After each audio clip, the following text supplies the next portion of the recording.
Hello, and welcome to the Collegian News Webcast. I'm Victoria Brito. And I'm Jonathan Baldwin, and here are this week's stories.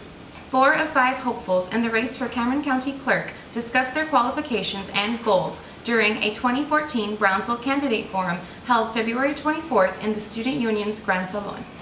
Democrats Leti Perez Garzoria, Sylvia Garza Perez, Don De Leon, and Arnold Flores Jr. spoke before an audience of about 24 people. We should take the weaknesses, and I believe in empowerment. I want to empower the employees to do something because they're the ones that are the backbone of that office. They're the ones that run that office and know every quirk and perk and whatever it is, they know it. I think one of the biggest things is probably looking to improve and upgrade the technology, but in order to do that, we have to allocate the funding for it.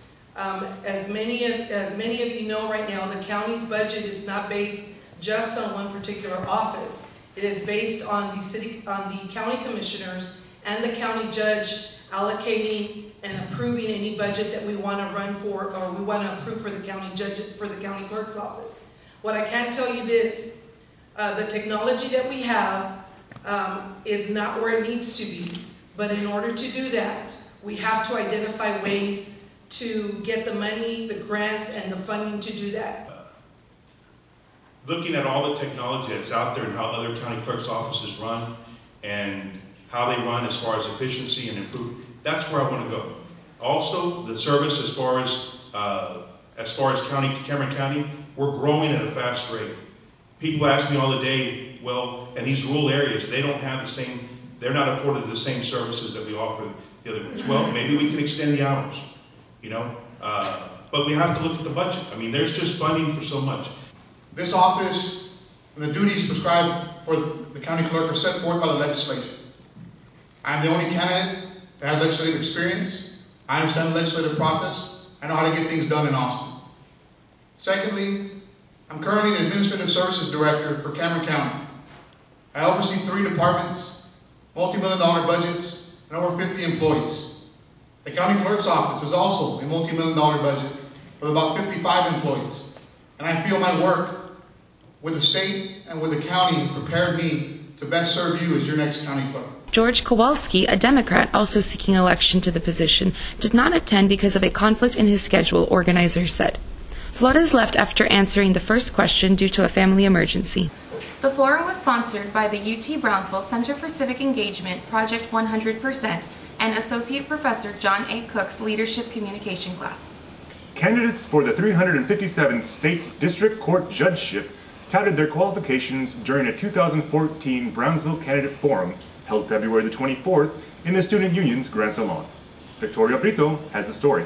Current 357th Judge Oscar X. Garcia, a Republican, and Democrats Gloria M. Rincones and Juan A. Magallanes informed about 55 people in attendance about themselves and their stance on such issues as corruption. Once I came to Brownsville, I decided to focus my energy on family law.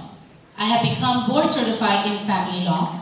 I am the only attorney in Brownsville that is board certified in family law and one of 2 in Cameron County. Magallanes is originally from Del Rio and received a bachelor's degree in liberal arts from the University of Texas at Austin and a doctorate in jurisprudence from the Thurgood Marshall School of Law.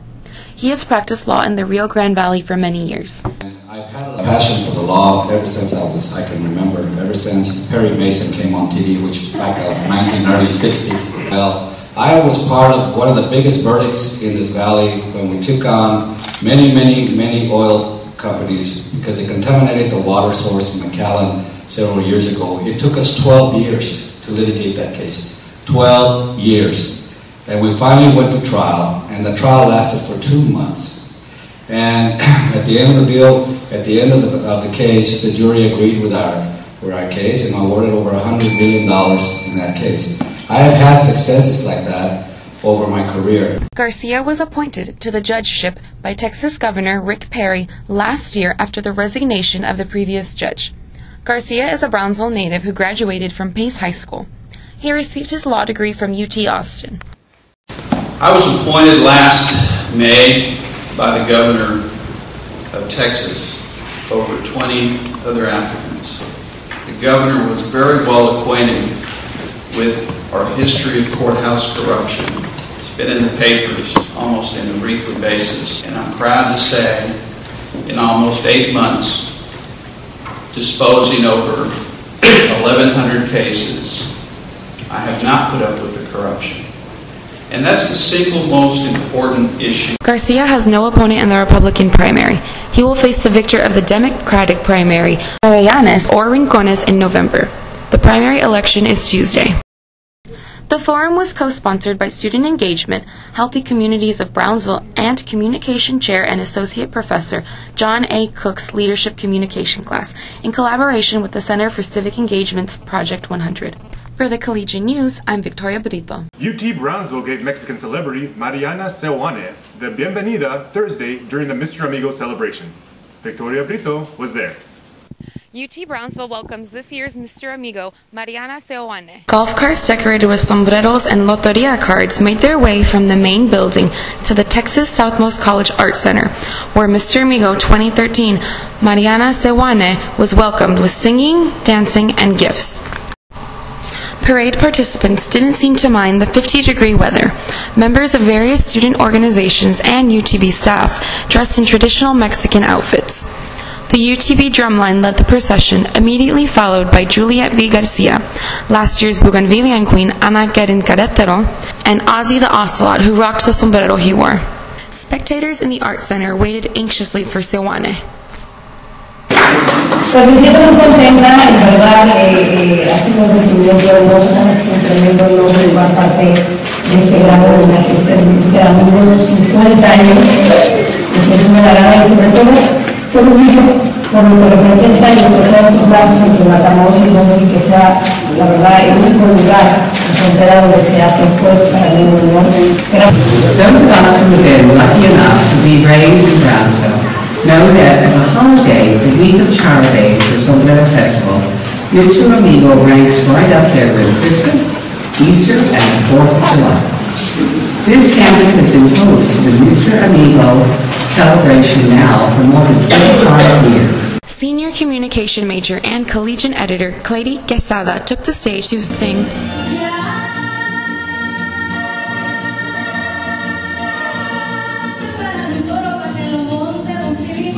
Grupo Folclórico Tizatlan, directed by Zelma Mata, chair of the Health and Human Performance Department, performed 2 traditional dances from the Mexican state of Guerrero, Las Huachitas and La Paloma.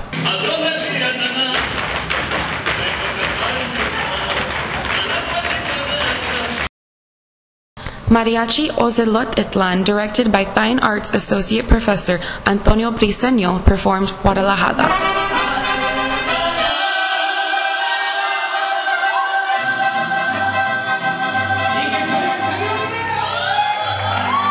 Seoane then took the stage and sang Si Nos Dejan by Jose Alfredo Jimenez with Ozelotitlan member and senior music major Antonio Delgadillo.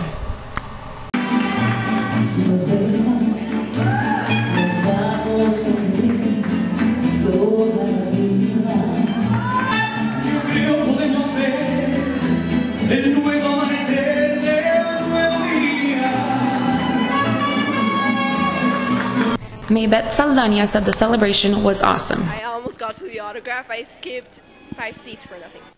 For the Collegian News, I'm Victoria Brito. Los alcaldes de Brownsville y Matamoros intercambiaron regalos durante la ceremonia de saludo binacional en el Puente Gateway el pasado jueves. Magali Rosales corresponde.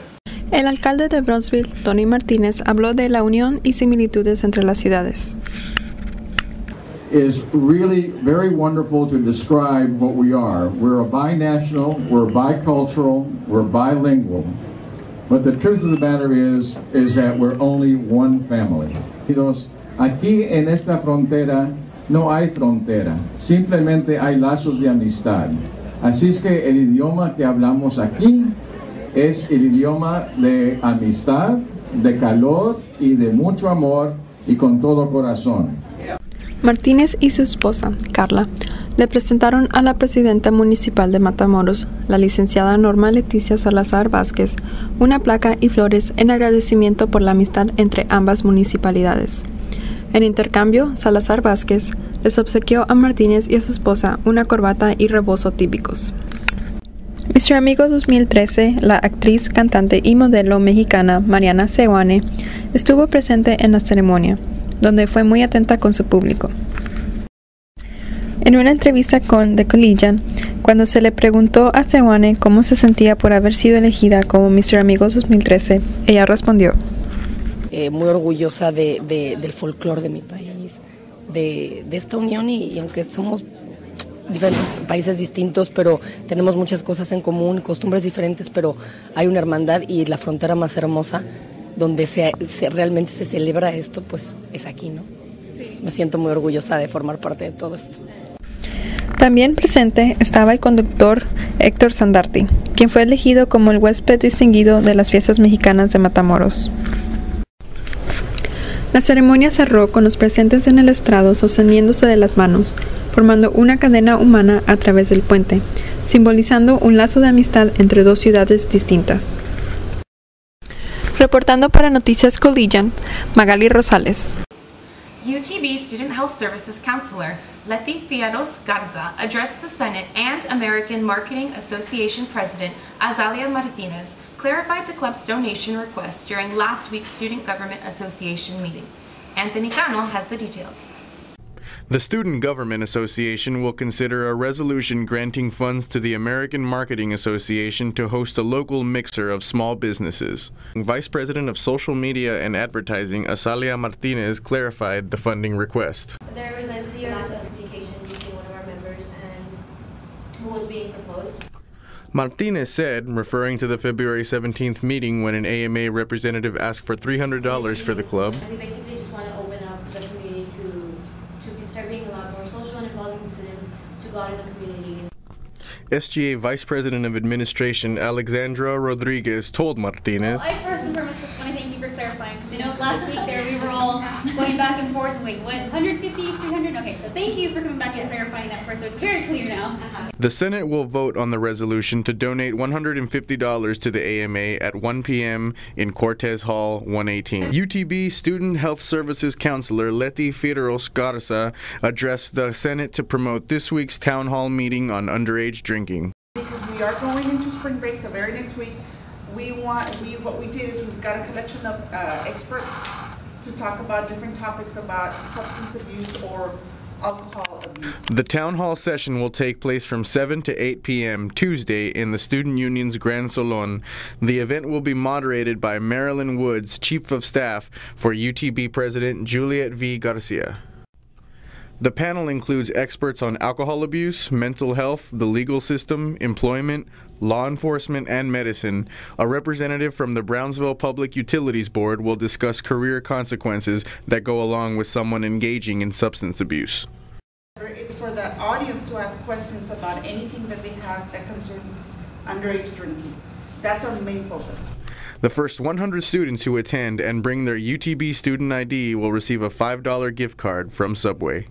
Reporting for the Collegian News, I'm Anthony Cano. What do you do when your 4-year degree plan extends into a purgatory of academic achievement? This situation happens to students more often than you might think. Anthony Cano fills us in. Course rotations and work schedules are among the many reasons why students do not graduate on time. Academic Advising Director Selma Isniaga offered some tips for students to avoid falling into the one more semester trap. There are many hurdles students have to jump over to successfully complete their college degrees. The first is to choose the appropriate major you are comfortable with and can see a future carrying out in practice. Starting to take your major requirements, make sure that you really are interested and have skills in the major that you've chosen, and that will help to hopefully prevent major changes later on. The second step is to make sure you register for enough semester credit hours.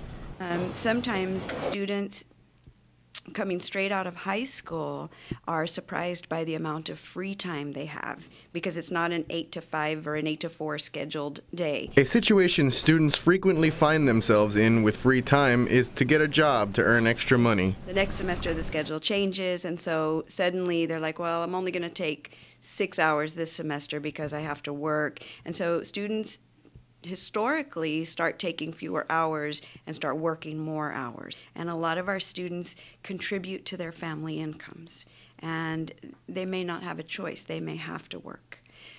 The message that we're trying to give students is work part-time. The best job is one that you can find on campus. When asked about some required classes not being offered each semester, Isniaga explained, because of the transition that we're in right now, some classes are not offered. And that can be a problem for students, and we recognize that that's a problem for students. But when students stay on track, they move to the next sequence of courses, and professors know those classes are going to be full, and we will keep them open. The only reason that classes close is because we don't have enough enrollment. We can't open classes for 3 kids at a time. It's not possible. And it's a very, very bad use of taxpayer money and student tuition. What should students do if a key class they need is not available? Talk to the faculty. Talk to the faculty. Faculty are bending over backwards to help students. The entire university is doing everything we can to make sure that students don't get shortchanged by all of the transition. And so if there is a student who needs a class to graduate, there are faculty who are offering independent study courses. If there are a group of students that need a course, faculty are happy to open a course. And sometimes it's under unconventional settings. If we don't have the classroom space, faculty might agree to meet off campus somewhere. We'll consider any alternative to get students what they want. I'll tell you what doesn't work. What doesn't work is not being direct about it and not going to faculty. Mandatory academic advising is necessary each semester for students who have less than 24 credit hours or are on academic probation. Reporting for the Collegian News, I'm Anthony Cano. Nothing says spring like beaches, parties, or studying. Here's Anthony Cano with this week's I Think. For this week's edition of I Think, we're wondering what UTB students have planned for spring break. This is what they had to say. Well, mainly just work, because I work in a professional mariachi, so we have a lot of work during the spring break time. So mainly just work and study for the test coming up. I'm definitely going to do a lot of recreational reading and sleeping. Anything else? That's about it. Eating. Maybe I'll eat more. Eat more, great. Do you have any plans to see family or anything like that? No, I'm just gonna sleep. Hibernation time for me. Yeah. Voy a visitar a mis amigas que descuido durante todo el semestre. Me voy a preparar para el siguiente examen de física y a decorar mi cuarto.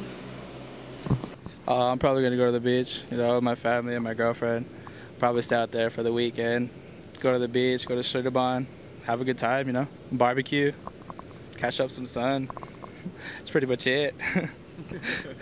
Some parties here and there. What was that? Some parties here and there, nothing too big. Yeah. For the Collegian News, I'm Anthony Cano. Thank you for joining us this week. I'm Victoria Brito. And I'm Jonathan Baldwin. Have a great week.